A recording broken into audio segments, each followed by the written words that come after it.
काश काश कोई मुझे ये चीज़ें पहले बता देता तो शायद मेरा स्टडी अब्रॉड का सफ़र इतना मुश्किल ना होता।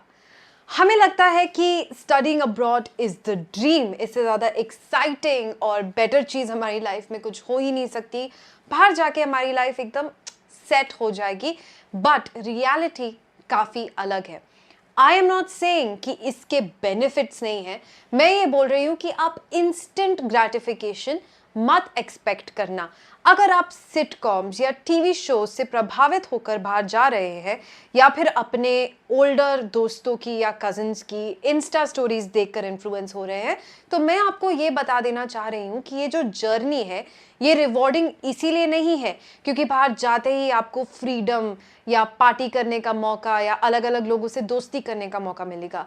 ये जर्नी इसीलिए रिवॉर्डिंग है क्योंकि आपको दुनिया के बारे में बहुत कुछ सीखने को मिलेगा, और जब भी हम किसी ऐसी जर्नी पर होते हैं जहाँ पे हमें सीखने को मिलता है, वहाँ डिफ़िकल्टीज और कठिनाइयाँ होती ही होती हैं। सो I am going to tell you some things that are difficult to hear but will better equip you to have a good study abroad experience. My name is Asmita, your mentor here at Vedantu Study Abroad. और एक चीज़ आगे बढ़ने से पहले मैं आपको ये बता देना चाहती हूँ कि काफ़ी चीज़ें आसान हो जाती है जब हमारे पास कोई गाइड या कोई काउंसलर होता है जिसको ऑलरेडी काफ़ी चीज़ें पता होती है, और जिन चीज़ों में हमें स्ट्रगल करना है लाइफ में उनमें तो हमें करना ही पड़ेगा। अपनी जर्नी बनाने के लिए, अपनी पढ़ाई करने के लिए, अपनी इच्छाएं पूरी करने के लिए हमें स्ट्रगल करना पड़ेगा, पर काफ़ी चीज़ें हैं जिनके लिए स्ट्रगल करना ज़रूरी नहीं है। फॉर एग्जाम्पल, जो हमारा एडमिशन एप्लीकेशन प्रोसेस है, इसमें हमें इतनी स्ट्रगल करने की ज़रूरत नहीं है जितना हम स्ट्रगल करते हैं। हमें बहुत प्रेशर फील होता है डेडलाइंस का ट्रैक रखने में, अलग अलग यूनिवर्सिटीज़, अलग अलग कंट्रीज़ की रिक्वायरमेंट्स पूरी करने में, चेंजिंग सर्कमस्टांसेस और न्यूज़ के साथ कीप अप करने में। ये सारी चीज़ों का प्रेशर लेना एक्चुअली में नेसेसरी नहीं है। तो ये सारी टेंशन आप एक एक्सपर्ट करियर काउंसलर के सर पे डाल सकते हो, जो जानते हैं कि इन चीज़ों को कैसे नेविगेट करना है, और वो हम लोग आपको फ्री में प्रोवाइड कर रहे हैं। ये एक्सपर्ट काउंसलर आपको कांटेक्ट करेगा with in 24 hours of you feeling out this form, और आप उनको सब कुछ बता सकते हो कि आप क्या करना चाहते हो, कहाँ जाना चाहते हो, आपका बजट क्या है, and accordingly they will put you in touch with the right POCs। तो ये आपको करना है अपने पेरेंट्स के साथ बैठकर। डिस्क्रिप्शन में आपको फॉर्म मिल जाएगा। Only and only if you are serious about studying abroad, fill out this form, get expert help, और जो फालतू की टेंशन है ना वो मत लो। अब आ जाते हैं असली मुद्दे पर। पहली चीज, कल्चर शॉक। कल्चर शॉक क्या होता है? देखो, हम जैसे पले बड़े हैं, हम बचपन से अपने आसपास कुछ तरीके की चीज़ें देख रहे हैं, हमारे लिए वो काफ़ी नॉर्मल है। अब आप एकदम से सोचो कि वो चीज़ें एक अमेरिकन को कैसी लगेंगी, या एक I don't know some European किसी फार ऑफ कंट्री से, चेक रिपब्लिक से आया है, उसको कैसी लगेंगी? अजीब लगेंगी। गाय रोड पे चल रही है, कुत्ते भाग रहे हैं, रिक्शा भी चल रहा है, स्कूटी भी चल रही है, मोटरसाइकिल भी चल रही है, ट्रैफिक लाइन में है ही नहीं, इधर से भी कोई आ रहा है, इधर से भी कोई आ रहा है, रेड लाइट कोई फॉलो नहीं कर रहा, लोग भी चल रहे हैं, बीच में रेड़ी भी चल रही है, साथ ही साथ रोड के साइड में चाट पापड़ी भी मिल रहा है। बहुत ज़्यादा शॉकिंग हो जाता है एकदम से किसी फर्स्ट वर्ल्ड डेवलप्ड कंट्री से आए हुए इंसान के लिए। और स्पेशली अब तो देखो, इंस्टाग्राम पे, यूट्यूब पे व्लॉग्स वगैरह अवेलेबल है, लोग देखते रहते हैं कि क्या क्या हो रहा है दूसरे देशों में। लेकिन जब याद करो वो टाइम जब ये सब कुछ नहीं था, आप याद नहीं कर सकते क्योंकि आप तो पैदा नहीं हुए थे, पर एक ऐसा भी टाइम था जब ये सब कुछ नहीं था। उस टाइम पे तो और कल्चर शॉक लगता था। सो आप इमेजिन कर सकते हो किसी के लिए वो कितना ओवरवेलमिंग हो सकता है। अब यही चीज़ आप नहीं समझते कि जैसे वो उसके लिए वहाँ पे आना ओवरवेलमिंग हो जाएगा, वैसे ही आपके लिए भी कहीं बाहर जाना ओवरवेलमिंग होगा। एकदम से जब आपको नहीं दिखेंगी ना गाय भैंस सड़कों पे, जब आपको नहीं इतना ट्रैफिक मिल रहा होगा, जब सब आप बिजी रोड पे जा रहे होगे लेकिन रोड पे सिर्फ 4-5 गाड़ियां ही होंगी, जहाँ आपको ऐसे करने से ऑटो नहीं मिल रहा होगा, रिक्शा नहीं मिल रहा होगा, आपको भी कल्चर शॉक लगेगा। तौर तरीके हर देश के अलग होते हैं, and humans in general get very comfortable with their own circumstances. आप भी हो गए हो, कहीं बाहर जाओगे, एडजस्ट करने में टाइम लगेगा। इस कल्चर शॉक की वजह से सबसे पहली चीज जो होती है वो होती है डिप्रेशन। और आप एकदम याद करोगे कि नहीं, मुझे तो मम्मी की याद आ रही है, मुझे घर की याद आ रही है, मुझे घर जाना है। और ये लास्ट कर सकता है anywhere from a month two months to maybe even 6 to 8 months, ठीक है।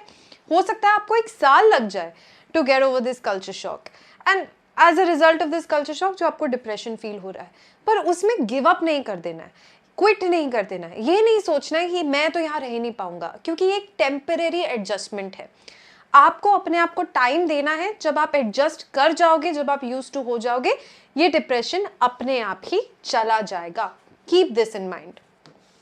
Number 2, hidden costs. अब आपने अपनी सारी बजटिंग कर ली है, आपके फाइनेंशियल्स एकदम प्लेस में है, आपके मम्मी पापा ने आपको समझा दिया है कि ये फीस जा चुकी है, ये इतनी जानी है, ये घर का खर्चा है, अकोमोडेशन का है, खाने पीने का है, फिर भी कोई ना कोई हिडन कॉस्ट निकल के आ जाती है।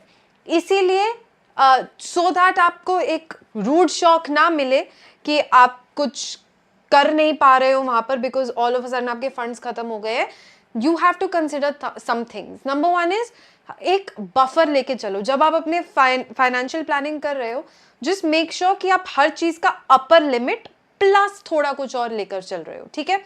ऐसे आपके पास एक बफर क्रिएट होगा।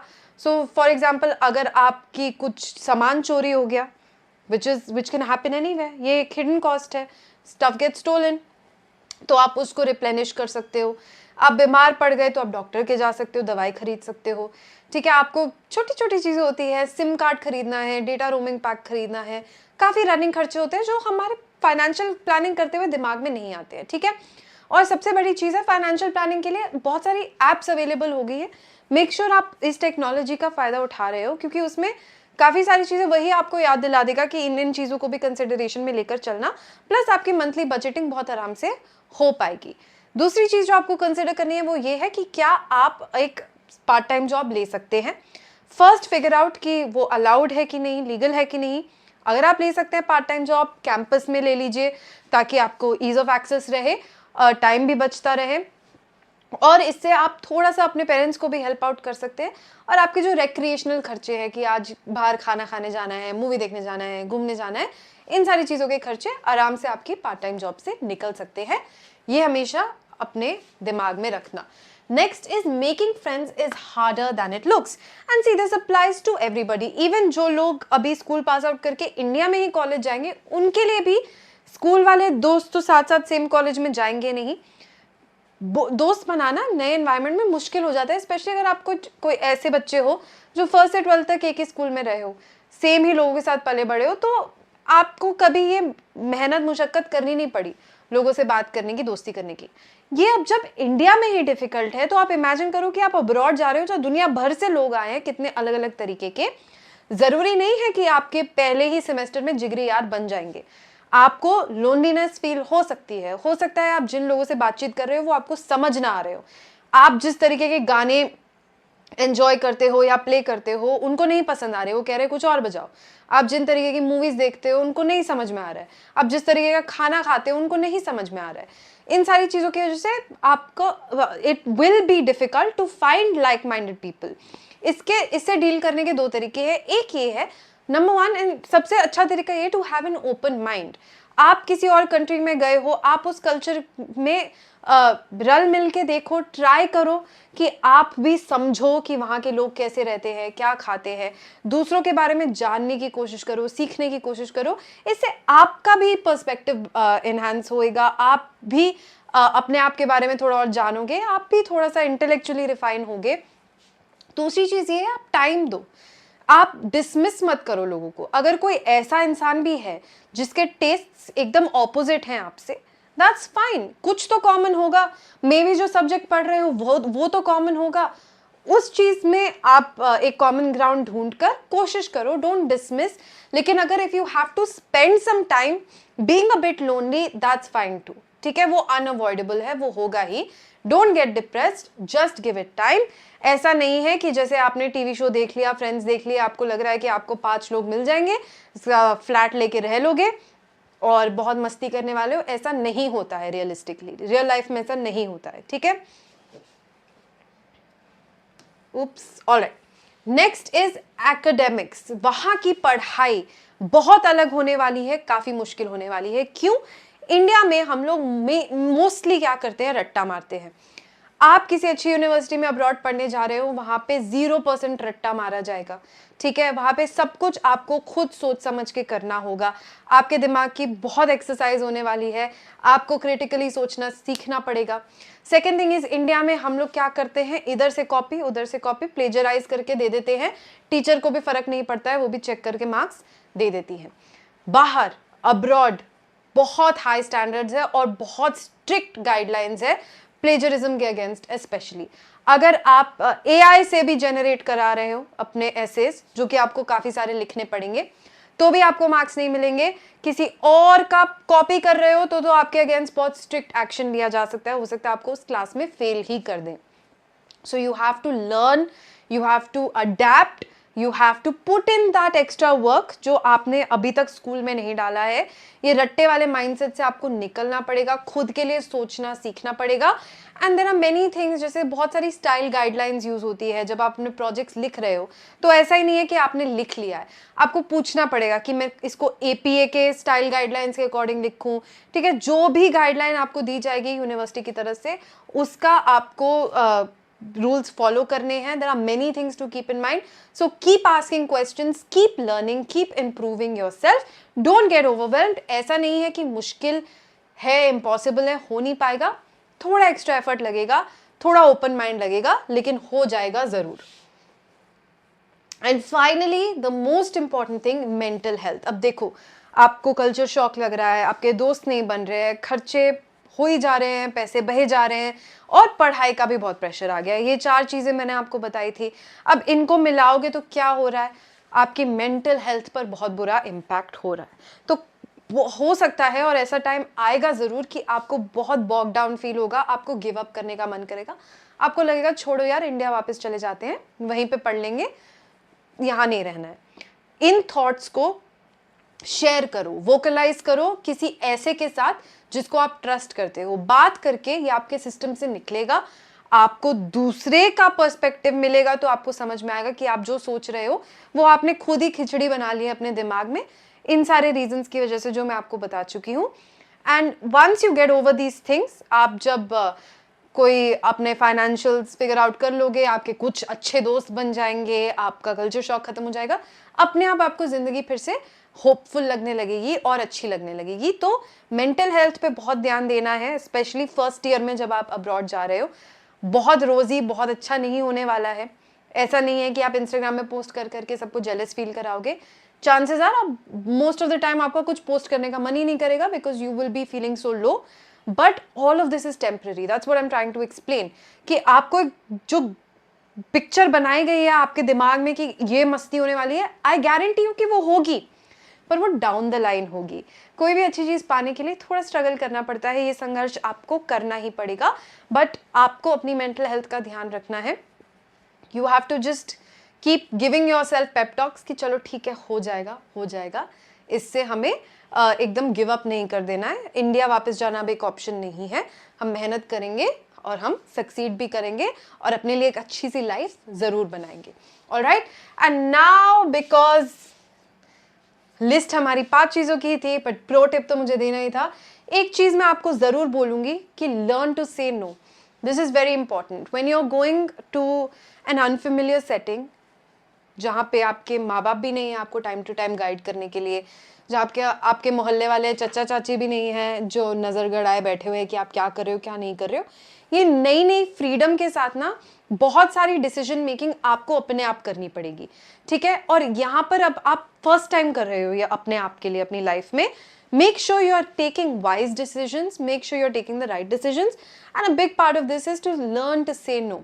चाहे वो पीयर प्रेशर में आपको बोला जा रहा है कुछ ड्रिंक करने के लिए या कुछ तरीके के सब्सटेंसेस का सेवन करने के लिए, या आपको फोर्स किया जा रहा है कि आप लेट नाइट पार्टी करो या कुछ इलीगल करो, रूल्स ब्रेक करो, चाहे वो यूनिवर्सिटी के हो चाहे वो सिटी के हो। आपको हमेशा याद रखना है कि the most important thing is कि आप क्या क्या सैक्रिफाइस करके यहाँ तक पहुँचे हो। आप यहाँ पर आए हो to make a good career for yourself, to study. आपके पेरेंट्स की बहुत फाइनेंशियल इन्वेस्टमेंट गई है, तो उसको ऐसे वेस्ट नहीं कर देना है, ठीक है। मेक श्योर दैट आपका कभी भी आप कुछ ऐसा ना करो जिससे आपके यूनिवर्सिटी के एडमिशन पे बात आए, आपके स्टूडेंट वीज़ा पे बात आ जाए, ठीक है। Have fun, no one saying कि आप फन मत करो, पर उसको दायरे में करो। पीयर प्रेशर होगा, बुलिंग होगी, लोग फोर्स करेंगे आपको चीज़ें करने के लिए, आपको वाइज डिसीजंस लेने हैं, you have to say no. दूसरी तरफ अगर आपको ऐसा हो रहा है कि you are good at certain things, for example आप प्रोजेक्ट्स अच्छे लिख लेते हो, और हो सकता है इस केस में आपको बाकी स्टूडेंट्स थोड़ा सा प्रेशर डाले कि यार मेरा भी काम कर दे, और आपको लगता है कि चलो मैं इसका शायद काम कर दूंगा, वो थोड़ा पॉपुलर है तो मेरी दोस्ती अच्छी हो जाएगी इससे, या मैं इनके ग्रुप में शामिल हो जाऊंगा, तो वो आपको एक्सप्लॉइट करता रहेगा, आप एक्सप्लॉइट होते रहोगे। तो कोई फालतू का काम ज़्यादा दूसरों के लिए करने की ज़रूरत नहीं है। Make sure you're not getting exploited for your good nature, for your kind nature. Make sure you're not doing anything reckless.